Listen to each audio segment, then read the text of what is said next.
रानीपुर लॻ ॻोठ फतेह अली ख़ान शाहाणी में बरसात तबाही मचाए छॾी। केतिराई घर रही पट पइजी विया। मुतासिर खुलियल आसमान हेठि ज़िंदगी गुज़ारण ते मजबूर आहिनि। चूंडियल नुमाइंदनि साड़ न लधी। ॻोठाणनि जा फसल घर माल जा वथाण रही पट थी विया आहिनि। ॻोठ में माण्हू फाका कशी करण ते मजबूर। घर त रही विया पर खाइण लाइ बि कुझु न बचियो आहे। इन मौक़े ते मुतासिरनि जो चवणु हो त असां मसवारनि खे अपील था कयूं त ॻोठ फतेह अली ख़ान शाहाणी जी बि मालिकी कई वञे। घरनि में रध पचाव जो सामान नाहे। चूंडियल नुमाइंदा अलाए किथे गुम आहिनि।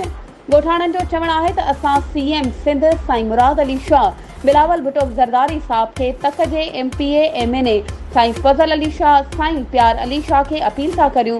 ॿियो न त असां ॻोठाणनि खे टेंट अॾे रिहाइश जो बंदोबस्तु करे ॾिनो वञे।